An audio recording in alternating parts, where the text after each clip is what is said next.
Hello everyone. So in this video we will be discussing important current affairs for 21st and 22nd of July. The session will be quite interesting, so stay tuned till the end. In this video we will be discussing multiple news that will be we will be talking about Union Home Minister Amit Shah. He chaired the 7th NCORD meeting. Then G Kishan Reddy has inaugurated NLFC and launches the Bhu Sanket web portal and Bhu Sankalan mobile application. Right? We will be discussing all these things in detail, so stay tuned till the end. Welcome to Affairs Cloud. My name is Vikas Rana. We are one-stop solution for current affairs.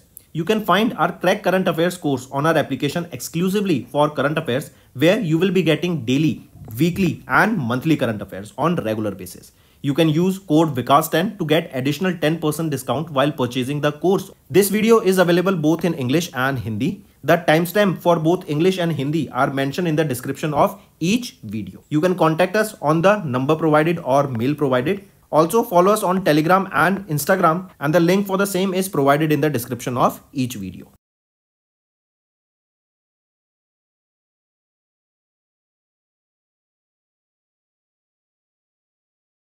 Also students, this is our homework section's free subscription contest. Follow the procedure and win full 1 year Affairs Cloud current affairs subscription. Also students, we have started a new initiative that is of handwritten notes. It is helpful to understand the news daily, time saving and very useful for your revision. And the winner for the last video here is you will 625. You can contact us on this email or you can call us on this mobile number, and I'll make sure that our team rewards you with current affairs subscription of 1 year. Now let's move to the demo question. This will be giving you an insight about how important our daily current affair quiz section is, that is available in 2 platforms. First is our mobile application, that is Careers Cloud mobile application, and second is our website, that is careerscloud.in. Now if we look at the demo question here, the question asked is RBI established a committee headed by whom to review the fee structure for white label ATMs. What are these white label ATMs? First of all, you should know. See, white label ATMs are those ATMs that are not set up by any bank, right? These are installed by non-banks, right? First thing, remember this white label ATMs. These are ATMs that are set up and owned and operated by non-banks, correct? Then here the non-bank ATM operators are authorized under the Payment and Settlement Act of 2007 by RBI. And here, if we talk about this, the question asked is that RBI established a committee that will be headed by whom, that will be reviewing the fee structure for those white label ATMs. So remember, RBI established a committee that will be headed by Sunil Mehta, right? Take a note of this. Then if we look at the options here, Usha Thorat. SEBI recently has set up an ad hoc committee that will review the ownership and economic structure of clearing corporations, and this ad hoc committee will be chaired by Usha Thorat. Then if we talk about Bimal Jalan, Central Board of Directors of RBI approved the transfer of 2.11 lakh crore rupees to the central government, and this amount will be used by the central government for the development in India. The next thing, if we talk about here, SK Mohati, here remember if we talk about Bimal Jalan here, remember this surplus transfer is determined by the Economic Capital Framework that is adopted by RBI, and this ECF, Economic Capital Framework, correct, this was on the recommendation of the expert committee that was chaired by Bimal Jalan. Then if we talk about SK Mohati here, remember SEBI amended their LODR. What is LODR? Listing obligations and disclosure requirements, right? And for this, remember the changes recommended for the SEBI appointed expert committee was chaired by whole-time member Santosh Kumar Mohati, that is SK Mohati, correct? So SEBI, they have amended this LODR and the changes were recommended by the committee headed by SK Mohati. So these are your option revision, friends, and they will be very beneficial in your mind mapping, as well as they will be very helpful for the competitive exams. We aims to cover 15 questions via handwritten notes in upcoming bank exams. These handwritten notes are available on daily current affairs content PDF at our mobile application and website careerscloud.in. Only our Crack Current Affairs subscribers will be able to access these handwritten notes. A sample PDF of the handwritten notes will be available in the description. Now we will be talking about national affairs. Recently, Ministry of Housing and Urban Affairs, they have organized an event to honor the best performance under the Pradhan Mantri Street Vendors Atmanirbhar Nidhi Yojana, that is also known as PM Swanidhi Yojana, right? So in order to honor and praise the winners here, correct, recently Ministry of Housing and Urban Affairs, they have recently hosted a event. So this question can be asked, first thing, that name the ministry that hosted this event, and second thing will be the for what event it was hosted by this, right? Winners were given. So they have organized this Utkrishta Ki Or Badhte Kadam event that honors, praise and spark award winners under the PM Swanidhi and Day NULM. For this, remember, if we talk about here, this event was organized to commemorate the accomplishments for the year 23-24, right? And here also remember that the full form of this Swanidhi is of high importance. What is the full form of Swanidhi? This Swanidhi here stands for Street Vendors Atmanirbhar Nidhi Scheme, correct? So for these two schemes, the winners were praised here, right? Take a note of this first thing, correct? Here the performance for access to financial inclusion, for street vendors empowerment, that is praise award, for exceptional performance in Swanidhi, and spark for Day NULM, right? These are respectively, just to make you clear, correct? I repeat, praise was for PM Swanidhi and spark was for Day NULM, correct? Next, let me give you a better insight for this. If we talk about the praise awards under PM Swanidhi scheme, we are talking about the best performing states in terms of the loan performance, correct? So if we are talking about large states here, Madhya Pradesh, they secured the first position, followed by Andhra Pradesh and Punjab. For small states and union territories, Ladakh and Puducherry. Then if we talk about best performing lending institutions in the loan performance, for public and private sector banks, it is Canara Bank, followed by SBI and Bank of India. Then other lending institutions are there, that are Aryavart Bank and Kerala Grameen Bank. Then if we talk about for best performing state in terms of innovation and best practices here, for larger state, the rank 1 is Madhya Pradesh, correct? And second is Assam for other states. Then if we talk about Spark Award, because here we see we were talking about the Praise Award, right? Now we are talking about the Spark Award under the Day NULM scheme. For overall state performance in this, you remember for this only, for big state it is Kerala. For northeast region and hilly states, it is Himachal Pradesh that secured the first position, right? Do remember these two, correct? Next is Home Minister Amit Shah has chaired the 7th NCORD meeting and has launched a National Narcotics Helpline, Manas, and NCB's annual report 2023. See, first of all, remember this NCORD. What is this NCORD? This NCORD stands for Narco Coordination Center, right? Remember, our Home Minister Amit Shah, he chaired the 7th edition of the Narco Coordination Center meeting. Location, where was this held? This was held in Vigyan Bhavan. Where was this held? In Vigyan Bhavan in New Delhi. And he has launched here a National Narcotics Helpline, correct? By the name Manas. So what is this Manas? This is a helpline, National Narcotics Helpline, right? So I repeat, 7th edition of Narco Coordination Center, that is NCORD.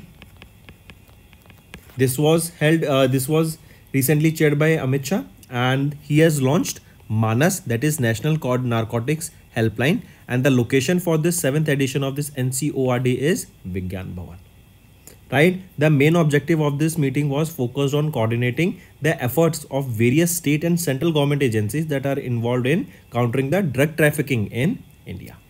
This NCORD, it was established in 2016 for better coordination between states and the Ministry of Home Affairs, correct? Then we are seeing that various schemes are being launched in India for curbing the drug trafficking, such as your Nasha Mukt Bharat, then Drug Free India Initiative by 2040 of Ministry of Home Affairs, right? And we are seeing that the drug in India is somewhat rising, but various initiatives are also being taken place by various agencies, various NGOs, by state government, by central government, even the Ministry of Home Affairs, so that these drugs can be kept in check.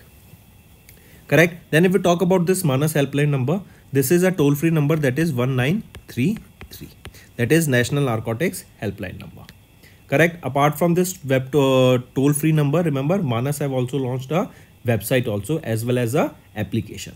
And the application name for this Manas is Umang. Correct. Then if we talk about National Control or Narcotics Control Board, NCB, who is the Director General here? Satya Narayan Pradhan, headquartered in New Delhi, established in 1986. Next is, here you can see Manas helpline number 1933. Next is Union Minister G. Kishan Reddy has inaugurated NLFC and launches the Bhusanket web portal and Bhusanklan mobile application. So G. Kishan Reddy, he's our Union Minister of Coal and Union Minister of Mines. He inaugurated this National Landslide Forecasting Center. This was launched at the GSI, that is Geological Survey of India. Correct. Where is this? This is in Kolkata, West Bengal. Correct. He has launched here Bhusanket web portal. Web portal is basically your website only, right? Web portal is a website. Correct. So G. Kishan Reddy has also launched Bhusanket web portal and website. Correct. As well as a mobile application was launched here, that is Bhusanklan mobile application. See the name here, Bhusanklan. Bhusanklan here means earthquake. Correct. Basically, in order to make sure about the hazard of earthquake, then helping the people in early warning situations, right? To make the people aware about such scenarios that can happen in near future, so that the people can become aware and they can prevent or they can take care of themselves and be ready for such situation, right? This will help in disaster risk reduction. Right, moving on. Next is, if we talk about this web portal and app, you can see this Bhusanket web portal. It is the advancement in the disaster risk reduction. This will provide crucial data on landslide hazards and enable the short and medium range forecasting. The portal integrated with the Bhusanklan mobile app, it will ensure the rapid dissemination of daily forecast and allow stakeholders to share and update landslide information also. Right. Next, we are talking about our Union Minister G. Kishan Reddy has inaugurated NLFC and launched the Bhusanket web portal and Bhusanklan mobile application. See, Bhusanket and Bhusanklan, basically they are related to your landslide. Correct. So that the people can be aware of these landslide situations. Correct. They can be provided update on daily basis using the data collected from various satellites. Right. This will provide the disaster risk reduction, as the people will be aware in early. Correct. And they will have the time so that they can forecast and allow the stakeholders to share the update of landslide information, as well as they can prepare for such situation. Correct. Where there is, say for example, there is high rainfall, right? Say for example, in Himalayan regions we see, or in the specifically in the north region we see that when there is high rainfall, so the hills there, the mountains, they come down crumbling, right? The stones there, right, the big stones there, they come down crumbling, which becomes very difficult and a hazardous situation for all the travelers that are visiting that area, right, during rainfall time. So in order to provide such information about those landslides areas in advance, this will be a very beneficial thing, right? Here you can see this Bhusanket web portal. This is an advancement in the disaster risk reduction. This will provide crucial data on landslide hazards and enable short and medium range forecasting. As well as the portal integrated with Bhusanklan mobile app, it ensures rapid dissemination of daily forecast and allows stakeholders to share and update the landslide information. Next is BIS has signed an MOU with IISc Bengaluru to promote standardization. See, BIS, what does BIS stands for? Bureau of Indian Standards, and they have recently signed a memorandum of understanding with whom? With IISc Bengaluru, and it is for establishment of the BIS standardization chair professor at IISc.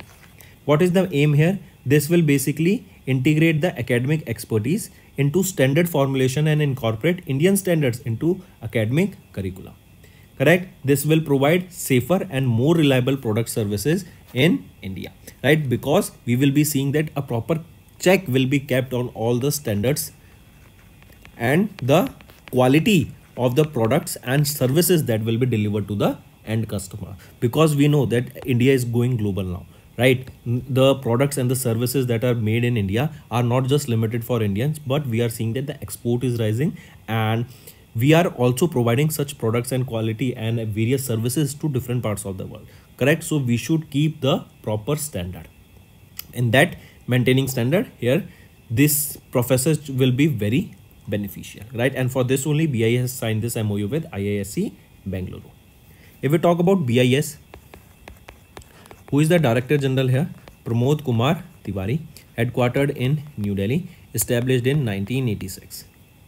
Next is DOT, that is Union Minister Jyotiraditya Madhavrao Scindia, right? He has approved the merger of DOT, that is Department of Telecommunications, 3 training institutes that are in Ghaziabad, UP, based National Telecommunication Institute for Policy Research, Innovation and Training. This institute will be recently merged with National Institute of Communication Finance, that is in New Delhi, along with New Delhi based Wireless Monitoring Training and Development Center. So these 3 training centers will be merged together into a single administrative entity, that is National Communications Academy, with immediate effect. So remember these 3 training centers, and they will be developed into what?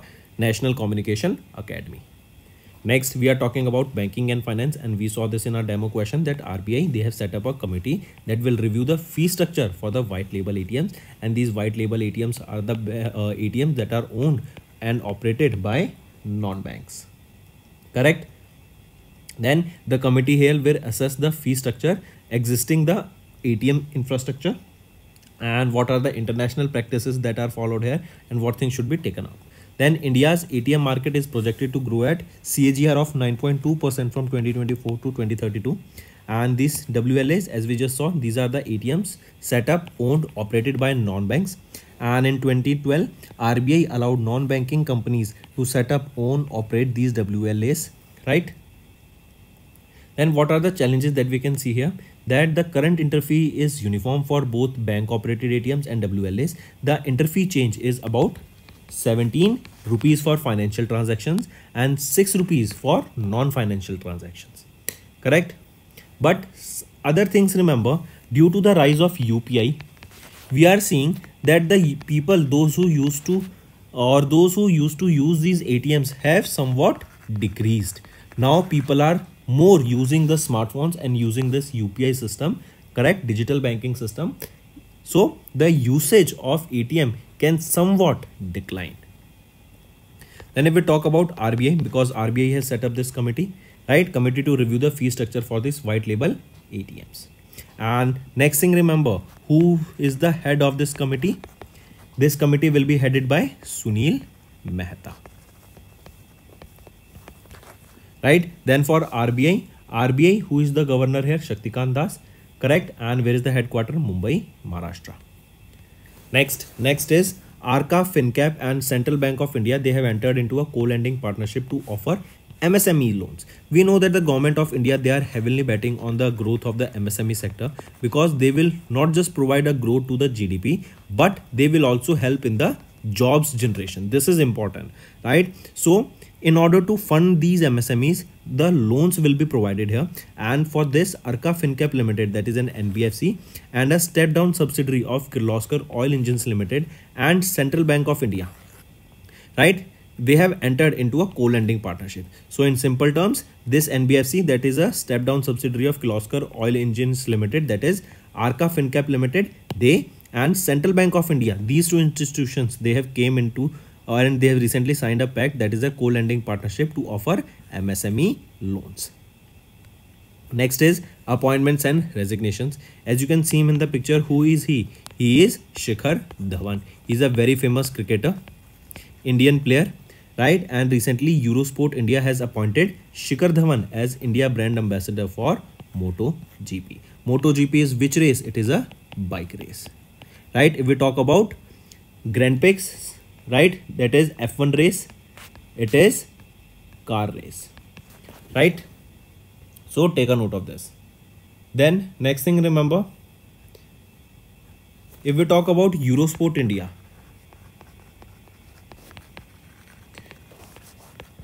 who is the head here? Ruchir Jain, headquartered in Mumbai, Maharashtra, launched in 2017. Next is HSBC appointed George Eldry as their next chief executive officer. So HSBC Holding, that is Europe's largest bank, has appointed George Eldry as their group chief executive officer with effect from 2nd of September. Right? Then he is the third CEO of HSBC Holding in less than 3 years. He will be replacing whom? He will be replacing Noel Quinn.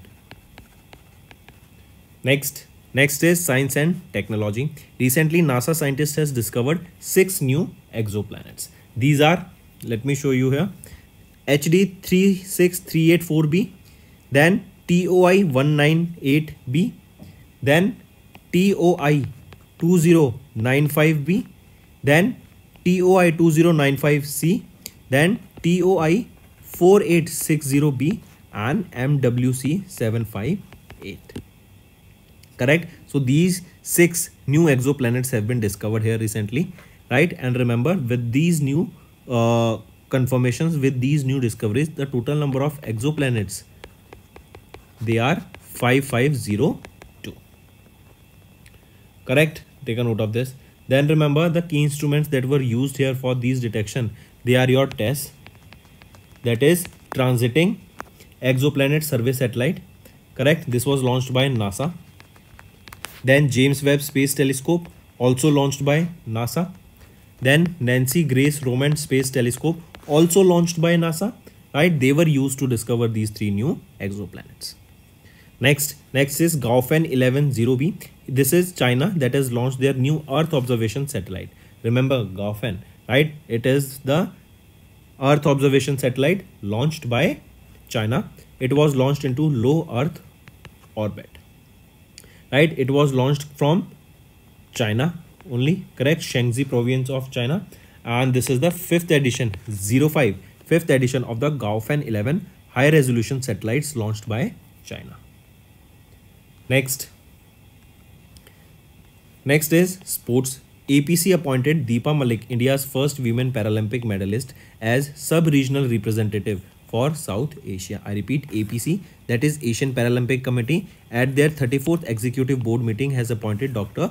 Deepa Malik as India's first women Paralympic medalist as the sub-regional representative for South Asia.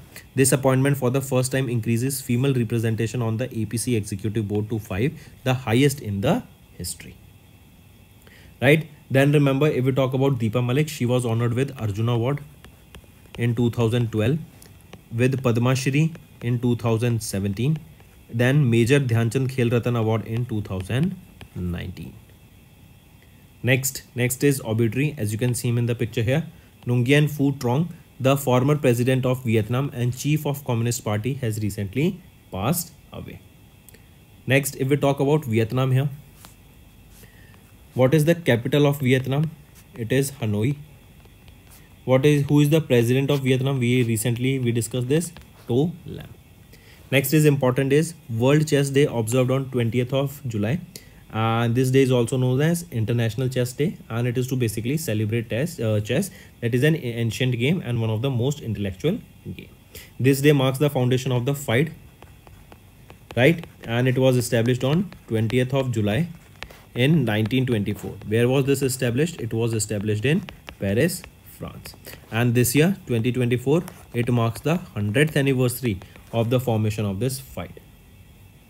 Where is the headquarters of FIDE? It is in Lausanne, Switzerland. Next, if we talk about state news, Gujarat's Chief Minister Bhupendra Patel has launched Shramik Basera scheme. Right? They have launched this Shramik Basera scheme. This scheme, basically the aim is to provide temporary accommodation to more than 15,000 construction workers, and here for this they will be charging just 5 rupees per day. I repeat, Gujarat's Chief Minister Bhupendra Patel, they have launched Shramik Basera scheme, where they will be providing temporary accommodation to more than 15,000 workers at just 5 rupees per day. Correct? Then in these shelters, in these accommodation, you will be finding clean water, kitchen, then closed circuit televisions, toilets, street lights, security, sanitation, and so on. Who is the Chief Minister of Gujarat? Bhupendra Patel. Who is the governor here? Acharya Devvrat. What is the capital of Gujarat? It is Gandhinagar. Next is Uttar Pradesh have launched the Upvan Yojana and Heritage Tree Adoption Scheme to enhance green cover. I repeat, it is the government of UP. They have launched two new schemes, that is Upvan Yojana. This will improve the environment, groundwater level and reduce the climate impact, right? And the second is Heritage Tree Adoption Scheme. So Upvan Yojana and Heritage Tree Adoption Scheme. So these two are the right options. Take a note of them. Correct? Apart from this, remember Virasat Varaksh Vatika. Under Ped Lagao Ped Bachao Jan Abhiyan of 2022, Virasat Varaksh Vatika, this was established in 11 districts of Uttar Pradesh. So question can be asked that Virasat Varaksh Vatika, this is of which scheme of which state? It is of Uttar Pradesh. Who is the Chief Minister of Uttar Pradesh? Yogi Adityanath. And who is the governor? Anandiben Patel.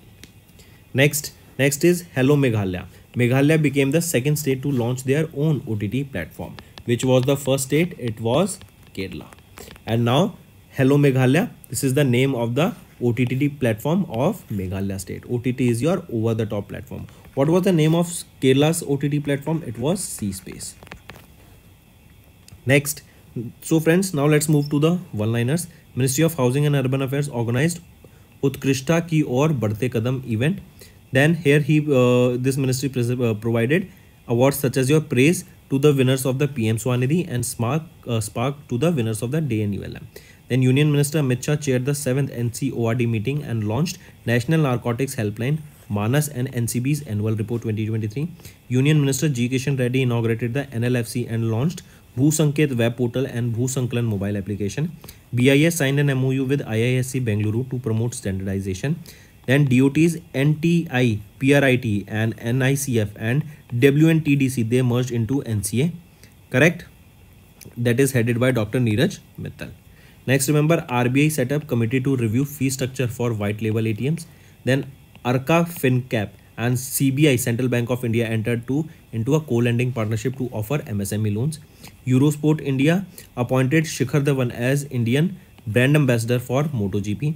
Then HSBC has appointed George Eldery as their next chief executive officer. NASA scientists discovered 6 new exoplanets for which TESS was used. Then James Webb Space Telescope was also used. Then Gaofen 1105, here China, they have launched their new Earth observation satellite. Next is APC appointed Deepa Malik, that is India's first women Paralympic medalist, as sub-regional representative for South Asia. Nguyen Phu Trong, the former president of Vietnam and chief of Communist Party, passed away. World Chess Day observed on 12th of July. Then Gujarat's Chief Minister Bhupendra Patel has launched Shramik Basera scheme. Uttar Pradesh launched Upvan Yojana and Heritage Tree Adoption Scheme to enhance green cover. Hello Meghalaya. This here Meghalaya became the second state to launch their own OTT platform. First was Kerala with C-Space. So that's all for the day, friends. Now let's move to the homework part. Let's move to some revision part. This will be a very important session and it will help you in your learning. Next, when was the National Fish Farmers Day annually observed across India? It is on 10th of July. We observed National Fish Farmers Day, and this is basically to create awareness about the contribution of fish farmers, their aquaculture professionals and their stakehold in country's development, right, and feeding the people. Remember, this National Fish Farmers Day was established, or this National Fish Farmers Day, this day is observed as the 24th National Fish Farmers Day. Take a note of this also. Then on March 3 we observe World Wildlife Day, World Tuna Day on 2nd May, then World Pangolin Day on 17th of Feb.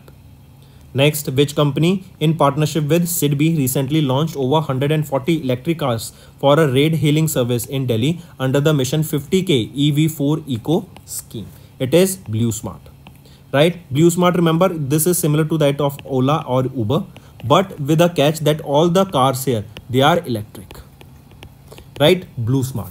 right? So it is SIDBI. They partnered with Blue Smart here to launch 140 electric cars for raid hailing service in Delhi, and this was under the mission 50K EV4 Eco.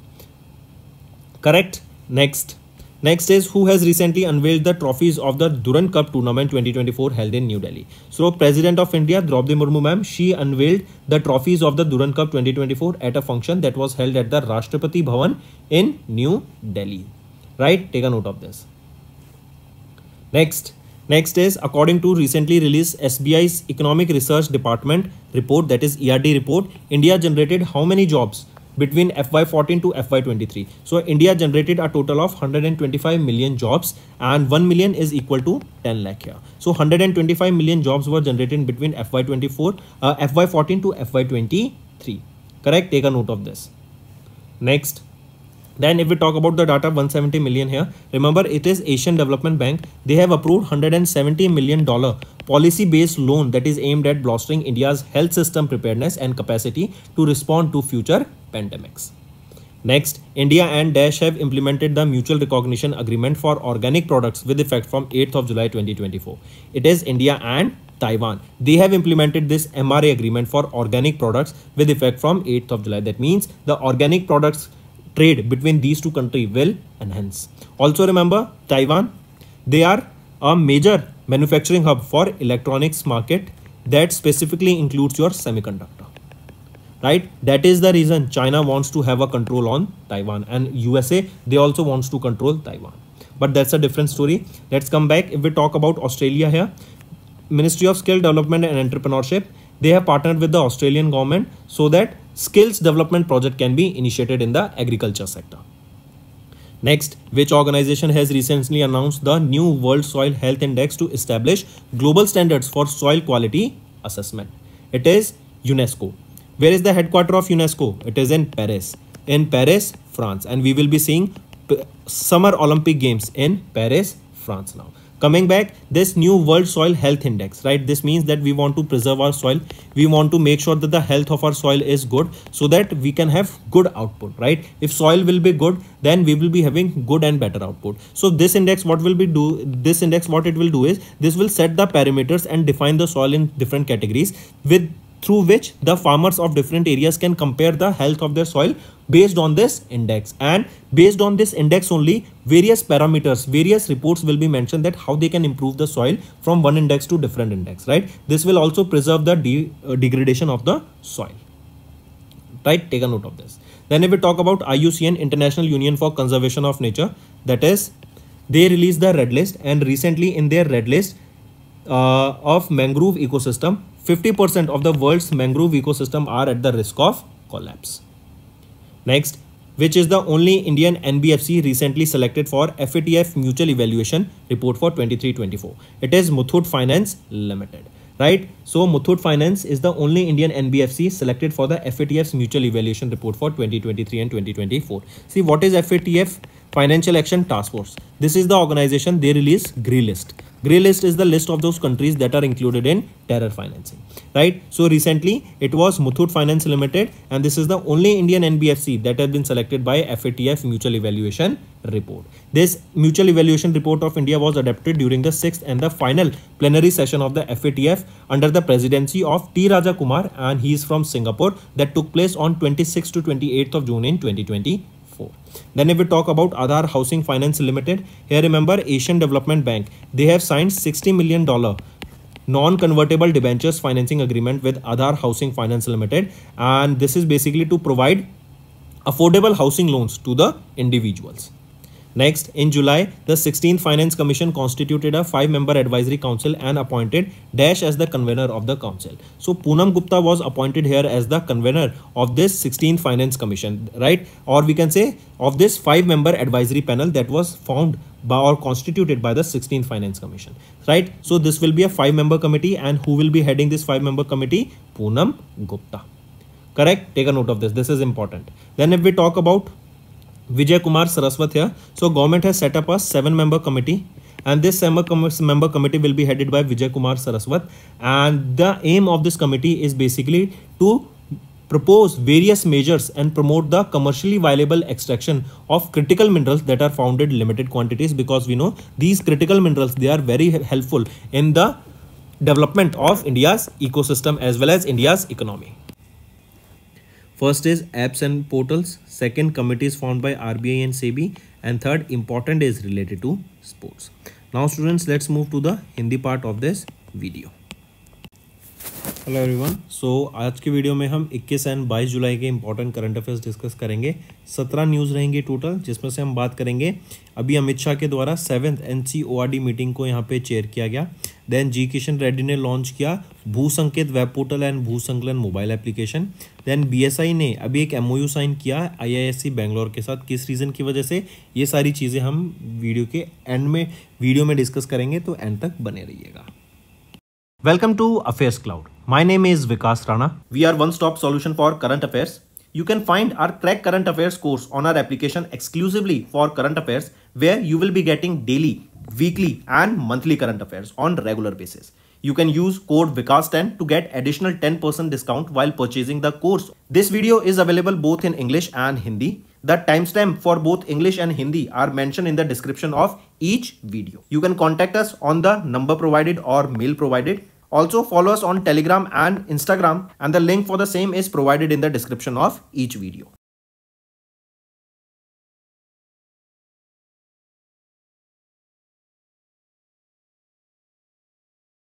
Also students, this is our homework section's free subscription contest. Follow the procedure and win full 1 year Affairs Cloud current affairs subscription. Also students, we have started a new initiative that is of handwritten notes. It is helpful to understand the news daily, time saving and very useful for your revision. And हमारे last video के जो winner हैं वो है You Can You Will 625। आप हमें इस mail पे कांटेक्ट कर सकते हैं या दिए गए मोबाइल नंबर पे कॉल कर सकते हैं, एंड विल मेक श्योर कि हमारी टीम आपका जो रिवॉर्ड है 1 साल की फ्री करंट अफेयर के सब्सक्रिप्शन वो आप तक पहुंच सके। फिर आ जाते हैं डेमो क्वेश्चन पे। डेमो क्वेश्चन बताता है कि जो daily current affair quiz section है ना हमारा, वो क्यों इंपॉर्टेंट है। ये आप 2 जगह पे जाके अटेम्प्ट कर सकते हैं। पहला है mobile application carriers cloud mobile application, दूसरी है हमारी वेबसाइट careerscloud.in। अगर डेमो क्वेश्चन की बात करें, क्वेश्चन कह रहा है कि रिजर्व बैंक ऑफ इंडिया ने इस्टेब्लिश की एक कमेटी जो कि हेड की जाएगी किन के द्वारा, to review the fee structure for white label ATMs। White label ATMs कौन सी ATMs होते हैं जो कि नॉन बैंक्स एंटिटीज़ के द्वारा ओन किए जाते हैं, ऑपरेट किए जाते हैं। तो यहाँ पर सुनील मेहता इनको अपॉइंट किया गया है as the head of the committee जो रिव्यू करेगी fee structure for white label ATMs। यहीं पे अगर हम बात करें उषा थोराट की, तो अभी रिसेंटली सेबी के द्वारा एक सेटअप की गई थी एडॉक कमेटी। ये जो एडॉक कमेटी है ना, ये रिव्यू करेगी the ownership and the economic structure of clearing corporations. ये जो एडॉक कमेटी है ये चेयर की जाएगी किन के द्वारा, उषा थोराट जी के द्वारा। देन बिमल जलान की बात करें तो अभी recently central board of directors of RBI इन्होंने अप्रूव किया था transfer of 2.11 lakh crore rupees to the central government. तो ये जो किन की रिकमेंडेशन पे ट्रांसफ़र किया गया था ये अमाउंट, राइट, उस कमिटी को चेयर कर रहे हैं बिमल जलान। और वो कमिटी कौन सी थी, इकोनॉमिक कैपिटल फ्रेमवर्क, करेक्ट, जो अडॉप्ट किया गया था वो किन के द्वारा रिकमेंड किया गया था, बिमल जलान जी के द्वारा, राइट। उस कमिटी के हेड थे बिमल जलान जिनके द्वारा ये रिकमेंड किया गया था। देन SK मोहाटी की बात करें तो सेबी ने अभी रिसेंटली कुछ अमेंड करे हैं LODR क्या है, listing obligations and disclosure requirements, correct. And ये जो रिकमेंडेशन दी गई है ये किस एक्सपर्ट कमेटी के या फिर एक एक्सपर्ट कमेटी ने ये दी अमेंडमेंट की सजेशंस, और उस कमेटी को हेड कौन कर रहे हैं, SK मोहाटी, ठीक है। तो दोस्तों ये थे MCQ हमारे क्वेश्चन, एंड सिमिलर गाइड के आप DCA क्विज पे अवेलेबल है, वहाँ पे जाके अटेम्प्ट कर सकते हैं। एंड ये माइंड मैपिंग में बहुत यूजफुल है, एज वेल एज आप अगर देखें तो जो आपके कॉम्पिटिटिव एग्जाम्स आते हैं तो उनमें भी बहुत ही ज़्यादा बेनिफिशियल रहेंगे। We aims to cover 15 questions via handwritten notes in upcoming bank exams. These handwritten notes are available on daily current affairs content PDF at our mobile application and website careerscloud.in. Only our Crack Current Affairs subscribers will be able to access these handwritten notes. A sample PDF of the handwritten notes will be available in the description. Next है national affairs. तो अभी ministry of housing and urban affairs ने organise करा एक event, और उस event के दौरान 2 अवार्ड्स दिए गए हैं। एक तो नाम है प्रेस, दूसरा है स्पार्क अवार्ड। ये जो इवेंट था ये था उत्कृष्टता की ओर बढ़ते कदम। ये जो इवेंट था ये हुआ कहाँ पर था इवेंट, राइट, ये इवेंट हुआ था आपका रिसेंटली दिल्ली में, राइट, और इस इवेंट के दौरान ही ये 2 अवार्ड्स यहाँ पर दिए गए, करेक्ट। एंड ये जो 2 अवार्ड्स हैं, अगर हम बात करें, प्रेज अवार्ड रहेगा आपका पीएम स्वनिधि स्कीम के लिए, एंड पीएम स्वनिधि रहेगा दीनदयाल अंत्योदय योजना नेशनल अर्बन लाइवलीहुड मिशन के लिए, correct. Take a note of this, mark करके चलेंगे। फिर इसी के अलावा देखें तो पीएम स्वनिधि स्कीम की, जो पीएम स्वनिधि स्कीम के अंडर एक मोबाइल एप्लीकेशन भी लॉन्च की गई थी कुछ टाइम पहले, उसके कुछ नए फीचर्स यहाँ पे इनके द्वारा लॉन्च किए गए, ठीक है, ministry of housing and urban affairs के द्वारा। इनके यूनियन मिनिस्टर कौन है? मनोहर लाल खट्टर जी। चलिए यहीं पे अगर हम बात करें, प्रेस की फुल फॉर्म याद रख लेना, performance recognisation for access to financial inclusion and street vendors empowerment. दूसरा आ जाता है स्पार्क, स्पार्क की फुल फॉर्म रहेगी systematic progressive analytics real time ranking, ठीक है। फिर यहीं पे इनके ना आप एक बार लिस्ट देख लो अवार्ड्स की, ये याद रख लेना, फर्स्ट पोजीशन तो जरूर याद रखना। अगर हम बात कर रहे हैं प्रेज अवार्ड की, और हमने देखा था प्रेज दिया गया था पीएम स्वनिधि स्कीम के लिए, तो यहाँ पे लार्जेस्ट स्टेट्स में मध्य प्रदेश ने टॉप किया, first position, second Andhra Pradesh, third Punjab, small and UT में लद्दाख एंड पुडुचेरी रिस्पेक्टिवली। फिर यहीं पे बात करेंगे बेस्ट परफॉर्मिंग लैंडिंग इंस्टीट्यूशंस की लॉन परफॉर्मेंस के लिए, public and private sectors bank की बात करें तो Canara Bank top, State Bank of India, then Bank of India, then other lending institutions की बात करें आर्यवर्त बैंक एंड केरला ग्रामीण बैंक, ठीक है। नेक्स्ट आ जाते हैं banking performing states innovation and best practices में, तो यहाँ पे लार्ज स्टेट्स में मध्य प्रदेश, अदर स्टेट्स में असम। फिर ये अब बात करेंगे स्पार्क की, पहले हमने प्रेस की बात की थी, स्पार्क की बात करें डे एनुअल स्कीम के लिए था। यहाँ पे ओवरऑल स्टेट परफॉर्मेंस में बिग स्टेट्स में तो केरला ने टॉप किया, and north eastern region and हिली स्टेट्स में बात करें तो हिमाचल प्रदेश ने यहाँ पे टॉप किया है। चलिए नेक्स्ट पे आते हैं। नेक्स्ट है यूनियन मिनिस्टर, होम मिनिस्टर हमारे अमित शाह, इन्होंने चेयर की 7th NCORD मीटिंग। सबसे पहली चीज़ तो ये याद रखेंगे, ये जो NCORD मीटिंग है ना आपकी, NCORD क्या है? Narco coordination centre, narco coordination centre. देखो नार्कोज होते हैं आपके ड्रग से रिलेटेड, तो ड्रग्स एक अच्छी चीज़ नहीं है, राइट। तो इसका जो इम्पोर्ट एक्सपोर्ट होता है, जो इसका ट्रांसपोर्ट होता है एक जगह से दूसरी जगह, ये जो भेजा जाता है, उस पर रोक लगाने के लिए, देन इसके ऊपर लोगों को अवेयरनेस क्रिएट कराने के लिए कि क्यों ये खराब चीज़ है, करेक्ट। इसके ऊपर यहाँ पे काफ़ी सारा काम भी किया गया। ट्रैफिकिंग होती है उसको रोकने के लिए, ठीक है, ये सारा यहाँ पे काम किया गया। फिर इसी के अंदर याद रखेंगे कि होम मिनिस्टर अमित शाह ने चेयर की थी ये 7th narco coordination centre meeting, correct. Take a note of this, पहली चीज़। दूसरी चीज़, यहीं पर इन्होंने लॉन्च किया है नेशनल नारकोटिक्स हेल्पलाइन, जिसका नाम रहेगा मानस, राइट। इसी के साथ साथ NCB की एनुअल रिपोर्ट यहाँ पे भी रिलीज की गई। अगर यहीं पे बात करें मानस की, राइट, आप यहाँ पे देख सकते हैं मानस क्या है, ये नेशनल नारकोटिक्स हेल्पलाइन मानस है, जिसको नारकोटिक्स प्रोहिबिशन इंटेलिजेंस सेंटर के द्वारा लॉन्च किया गया था with a toll free number 1933, ये टोल फ्री नंबर है, राइट। फिर इसी के अलावा अगर यहाँ पे बात करें तो नशा मुक्त भारत भी है एक initiative, then drug free India by 2047 ये गवर्नमेंट ऑफ इंडिया का एम रहेगा, ठीक है। चलिए फिर यहीं पे याद रखेंगे जो मानस है इसकी एक एप्लीकेशन भी है, ये है उमंग, ये है उमंग एप्लीकेशन, ठीक है। NCB की अगर हम बात करें नेशनल कंट्रोल ब्यूरो की, तो डायरेक्टर जनरल कौन रहेंगे? सत्यनारायण प्रधान जी। हेडक्वार्टर कहाँ पे रहेगा? न्यू दिल्ली में रहेगा। कब फॉर्म किया गया था? 1986 में इसको इस्टेब्लिश किया गया था। नेक्स्ट पे आ जाते हैं जी किशन रेड्डी जी, इन्होंने इनॉग्रेट किया NLFC एंड इन्होंने लॉन्च किया भू संकेत वेब पोर्टल एंड भू संकलन मोबाइल एप्लीकेशन। देखो भू संकलन क्या होता है, ये आपका लैंडस्लाइड से रिलेटेड है, राइट। मान लो हैवी रेन आ गई, फॉर एग्जाम्पल लेके चल रहे हैं, ठीक है, और हमने देखा कि हिमाचल प्रदेश का एग्जाम्पल लेके चलते हैं, वहाँ पे बारिश आ गई, बहुत ज़्यादा लैंडस्लाइड हो गई, करेक्ट। तो उससे अगर लोगों को पहले ही पता होता कि वहाँ पे हैवी रेनफॉल होने वाली है, उनको पहले ही पता होता कि जिस एरिया में वो रहते हैं वहाँ पे लैंडस्लाइड के चांसेस ज़्यादा हैं, उनको पहले ही इमरजेंसी वार्निंग मिल चुकी होती, तो क्या वो अपनी जो उनका नुकसान हुआ, चाहे वो मॉनेटरी लॉस हुआ, चाहे अगर वो लाइफ का भी लॉस हुआ, तो क्या वो उसको बचा सकते थे? तो बिल्कुल बचा सकते थे। तो इसीलिए यहाँ पे जी किशन रेड्डी जी के द्वारा इनॉग्रेट किया गया national landslide forecasting centre. I repeat, NLFC क्या है? National landslide forecasting centre. ये कहाँ पे रहेगा? ये GSI में रहेगा, geological survey of India institute में, जो कि कोलकाता वेस्ट बंगाल में है। ठीक है, एंड यहाँ पर ही इन्होंने भू संकेत वेब पोर्टल, जो कि एक वेबसाइट है, एंड भू संकलन मोबाइल एप्लीकेशन यहाँ पे लॉन्च करी। ठीक है, एंड जो ये लैंडस्लाइड हैजार्ड मिटिगेशन का काम किया जाएगा ना, ये बेसिकली प्रोवाइड करेगा benefit to Darjeeling people. Right, ये चीज याद रखेंगे। हमने हिमाचल प्रदेश का एग्जाम्पल लिया था, राइट, तो ये दार्जिलिंग में आपके लोगों को बेनिफिट ज्यादा प्रोवाइड कराएगा। देखो क्या होता है कि मान लो अभी यहाँ पे दार्जिलिंग पे चल रहा है काम, लेकिन दार्जिलिंग से हमने इतना डाटा कलेक्ट कर लिया कि दार्जिलिंग के बेसिस पे हम हिमाचल प्रदेश, हम लद्दाख, हम उत्तराखंड, राइट, इन जगह पे भी जाके हम उस डाटा को इंप्लीमेंट करके एक रिस्पॉन्स निकाल सकते हैं। Right, that is your machine learning. चलिए नेक्स्ट पे आते हैं। तो आप यहाँ देख सकते हैं ये जो वेब पोर्टल एंड ऐप है, ये एक डिजास्टर रिस्क रिडक्शन रहेगा। ये क्रूशियल डाटा प्रोवाइड कराएगा on landslide hazards and enabling short and medium range forecasting.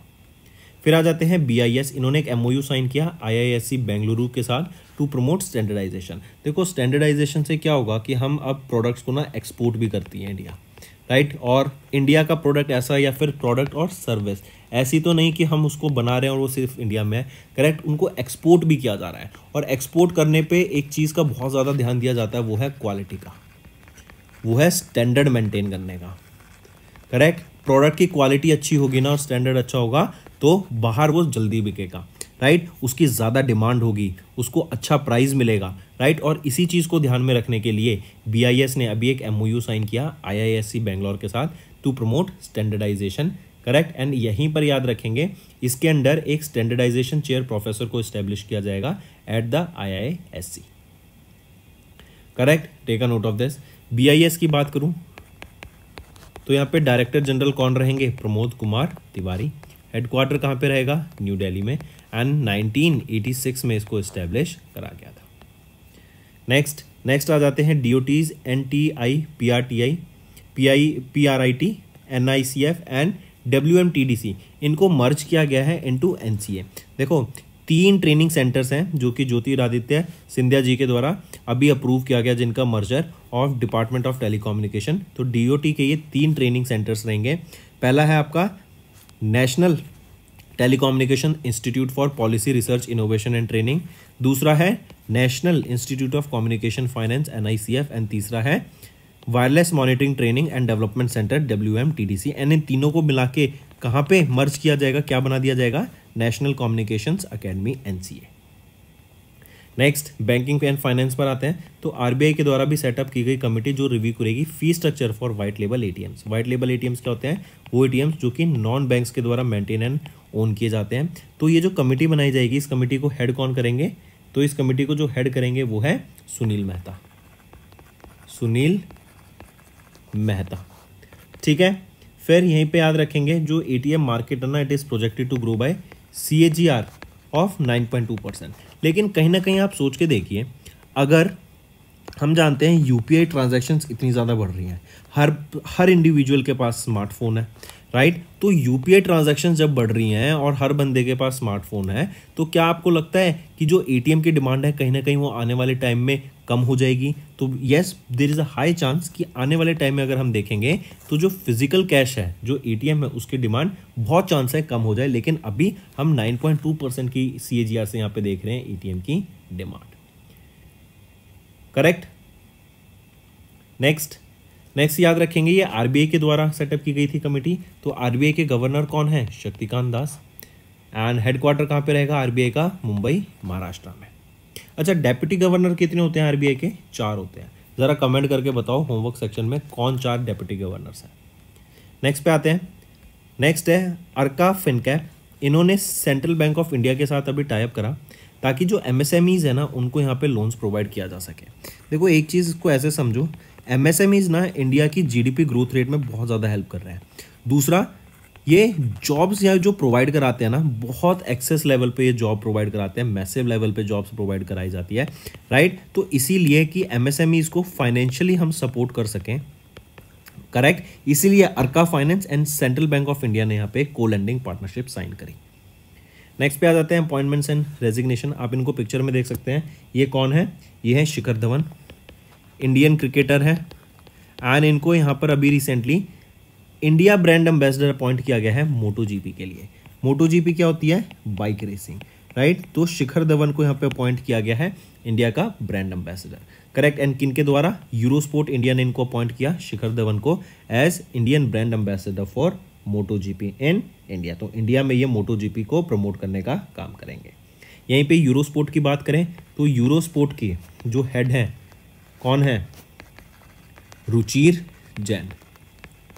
Headquarter कहाँ पर है? मुंबई, महाराष्ट्र। कब लॉन्च किया गया? 2017 में। नेक्स्ट पे आते हैं। नेक्स्ट भी अपॉइंटमेंट है, HSBC ने अपॉइंट किया Georges Elhedery as their next chief executive officer, and पिछले 8 साल में ये तीसरे चीफ एग्जीक्यूटिव ऑफिसर रहेंगे।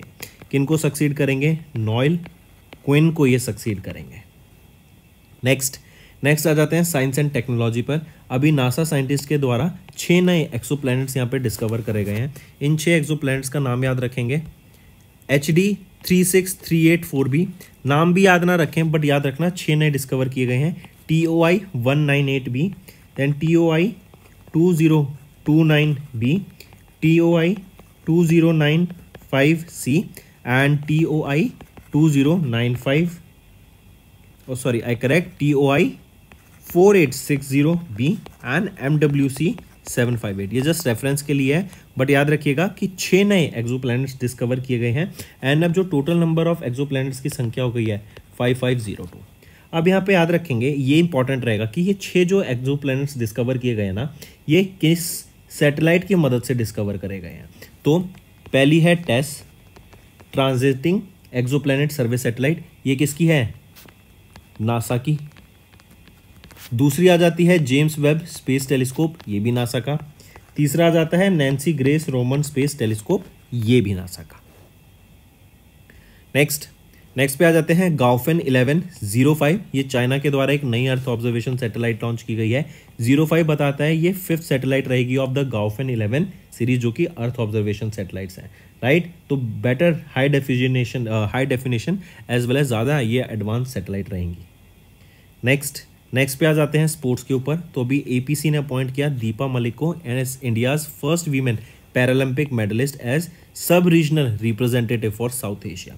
तो डॉक्टर दीपा मलिक को अभी रिसेंटली एशियन पैरालंपिक कमेटी के द्वारा during 34th executive board meeting इनको अपॉइंट किया गया इंडिया की पहली women Paralympic medallist as the sub regional representative. कहाँ के लिए? साउथ एशिया के लिए।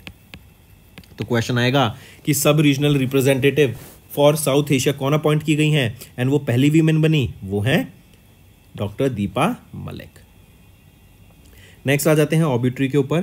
तो न्यूयन फ्यू ट्रोंग, आप इनको पिक्चर में देख सकते हैं, इनका रिसेंटली निधन हो गया। ये फॉर्मर प्रेसिडेंट है वियतनाम के and chief of communist party, जिनका भी रिसेंटली निधन हुआ। यहीं पे अगर मैं वियतनाम की बात करूं तो कैपिटल क्या रहेगी? हनोई। प्रेसिडेंट कौन है? To lamb. नेक्स्ट पे आते हैं important days. World chess day 20 जुलाई को ऑब्जर्व किया जाता है। 20 को ही क्यों ऑब्जर्व किया जाता है? क्योंकि 20 को फाइड फॉर्म किया गया था 20 जुलाई 1924 को, एंड 1924 से अगर हम देखें 2024 में तो 100 साल पूरे हो गए हैं। तो ये 100th एनिवर्सरी भी सेलिब्रेट की गई है फॉर दिस फाइट। और पहली बार first ever UN recognised world chess day कब ऑब्जर्व किया गया था? 2020 में ऑब्जर्व किया गया था पहली बार। फाइड का हेडक्वार्टर कहाँ पर है? लॉजेन, स्विट्जरलैंड में। नेक्स्ट स्टेट न्यूज़ पर आते हैं। तो गुजरात के द्वारा अभी, या फिर बोले हम गुजरात के चीफ मिनिस्टर भूपेंद्र पटेल जी के द्वारा लॉन्च किया गया श्रमिक बसेरा स्कीम। ये श्रमिक बसेरा स्कीम की अगर हम बात करें तो ये क्या है? टेम्परेरी अकोमोडेशन प्रोवाइड कराने की स्कीम रहेगी। किनको? वर्कर्स को, कंस्ट्रक्शन वर्कर्स को, और इसके लिए वो बस 5 रुपये पर डे के हिसाब से देंगे, राइट। मतलब 5 रुपये पर डे के हिसाब से कंस्ट्रक्शन वर्कर्स को टेम्परेरी अकोमोडेशन यहाँ पे प्रोवाइड कराने की बात की गई, एंड इससे हम देखेंगे 15,000 से भी ज़्यादा कंस्ट्रक्शन वर्कर्स को बहुत ज़्यादा बेनिफिट मिलेगा, करेक्ट। चलिए, अगर गुजरात के हमने चीफ मिनिस्टर तो देख ही लिया, भूपेंद्र पटेल। गवर्नर कौन रहेंगे? आचार्य देवव्रत। कैपिटल क्या है? गांधीनगर। नेक्स्ट आ जाता है फिर उत्तर प्रदेश। इन्होंने लॉन्च किया Upvan Yojana and heritage tree adoption scheme to enhance green cover, right. हरियाली को बढ़ाने के लिए उपवन योजना लॉन्च की गई as well as heritage tree adoption scheme launch की गई, राइट। तो ये दो स्कीम लाई गई हैं ताकि ज़्यादा से ज़्यादा हम हेरिटेज को अपना प्रिजर्व कर सकें, एज वेल एज ट्री को हम यहाँ पे पेड़ पौधे लगाएं ताकि हरियाली भी मेंटेन हो सके। अंडर दिस उपवन योजना की बात करें तो saplings and cuttings of trees provide की जा रही है बाय यूपी गवर्नमेंट, ताकि पार्क्स में, रोड्स के साइड पे यहाँ पे पैसा प्लांट्स को लगाया जा सके, एंड इसके लिए 70 करोड़ रुपए का बजट रहेगा। वहीं पे बात करें हेरिटेज ट्री अडॉप्शन, तो यहाँ पे याद रखेंगे 28 स्पीशीज हैं that are more than 100 years of age, correct, और 100 साल पुरानी स्पीशीज है, उनको यहाँ पे भी लगाने का बात किया जा रहा है। इसी के अलावा एक और स्कीम याद रखेंगे, विरासत वृक्ष वाटिका। ये विरासत वृक्ष वाटिका ये यूपी की ही स्कीम है, राइट, ये मार्क करेंगे। यूपी की बात करें तो chief minister Yogi Adityanath and governor Anandiben Patel. Next आ जाते हैं फिर हेलो मेघालय। मेघालय स्टेट के द्वारा ये इनका OTT प्लेटफॉर्म लॉन्च किया गया है, तो हम कह सकते हैं कि मेघालय सेकंड स्टेट बनी जिन्होंने अपना खुद का OTT प्लेटफॉर्म लॉन्च किया हेलो मेघालय के नाम से। पहली स्टेट कौन सी बनी थी? वो थी केरला। केरला के OTT प्लेटफॉर्म का नाम क्या है? सी स्पेस। ठीक है, तो दोस्तों ये थे हमारे आज के इंपॉर्टेंट करंट अफेयर्स। अब आ जाते हैं वन लाइनर्स पर। Ministry of housing and urban affairs ने ऑर्गेनाइज कराया उत्कृष्टता की ओर बढ़ते कदम event. Then union minister home minister Amit Shah ने चेयर की 7th NCORD मीटिंग। Then union minister G Kishan Reddy ने इनॉग्रेट किया NLFC एंड लॉन्च भू संकेत वेब पोर्टल एंड भू संकलन मोबाइल एप्लीकेशन। BIS ने एक MOU साइन किया IISc बेंगलुरु के साथ to promote standardisation. Then DOTs की ये 3 ट्रेनिंग सेंटर्स है जिनको मर्ज किया जाएगा NCA में। देन RBI ने सेटअप करी एक review fee structure committee for white label ATMs। Arka finance इन्होंने अर्का फिनकैप इन्होंने सेंट्रल बैंक ऑफ इंडिया के साथ एक को लैंडिंग पार्टनरशिप करी to offer MSME loans. Then Eurosport India appoints Shikhar Dhawan as Indian brand ambassador for MotoGP। HSBC ने appoint किया Georges Elhedery as their next chief executive officer. NASA scientist discovered 6 new exoplanets. Gaofen 1105, right, China के द्वारा launch की गई थी ये नई earth observation satellite. Next APC ने अपॉइंट किया डॉक्टर दीपा मलिक को, एंड ये इंडिया की पहली वीमेन पैरालंपिक मेडलिस्ट बनी as sub regional representative for South Asia. Nguyen Phu Trong ये फॉर्मर प्रेसिडेंट है वियतनाम के जिनका निधन हो गया। वर्ल्ड चेस डे 20 जुलाई। देन गुजरात के चीफ मिनिस्टर भूपेंद्र पटेल ने लॉन्च किया श्रमिक बसेरा स्कीम। यूपी ने लॉन्च किया Upvan Yojana and heritage tree adoption scheme to enhance green cover. And Hello Meghalaya ये मेघालय का OTT प्लेटफॉर्म है, एंड मेघालय सेकंड स्टेट बनी जिन्होंने खुद का OTT प्लेटफॉर्म लॉन्च किया। दोस्तों ये तो थे सेशन, अब आ जाते हैं कुछ रिवीजन पार्ट पर जो आपकी लर्निंग में बहुत ज्यादा हेल्प करने वाला है। नेक्स्ट आ जाते हैं name that Indian businessman who has been recently honoured with the France highest civilian award, जो कि knight of the Legion of Honour है। तो बिजनेस वीमेन का नाम बताना है, कौन रहेंगी? रोशनी नादर मल्होत्रा। रोशनी नादर मल्होत्रा ये चेयरपर्सन है ऑफ HCL टेक, एंड इनको फ्रेंच के हाईएस्ट सिविलियन अवार्ड जो कि है knight of the Legion of Honour से सम्मानित करा गया। यहीं पे अगर मैं बात करूं फाल्गुनी नैयर की, तो फाल्गुनी नैयर ये फाउंडर एंड CEO हैं of Nykaa, and she is the one of the top India's she is one of the India's top 10 women billionaires, and इन्होंने लिस्ट को टॉप किया of the Hurun's India self made women entrepreneurs list को। Next, who has been recently appointed as the Managing Director and Chief Executive Officer of Utkarsh Small Finance Bank Limited? तो किनको appoint किया गया है? गोविंद सिंह को यहाँ पे अपॉइंट किया गया है MD and CEO of Utkarsh small Finance Bank Limited. ये 3 साल के लिए इस पोजीशन पे रहेंगे। संजीव नोटियाल की बात करें तो RBI ने अप्रूव की इनकी appointment as MD and CEO of Ujjivan Small Finance Bank Limited, ये भी 3 साल के लिए यहाँ पे रहेंगे। नेक्स्ट आ जाते हैं इन जुलाई 2024 रोसकॉस्मोस जो रशिया की स्पेस एजेंसी है, इन्होंने अभी डिसीजन लिया to schedule for the creation of Russian orbital station.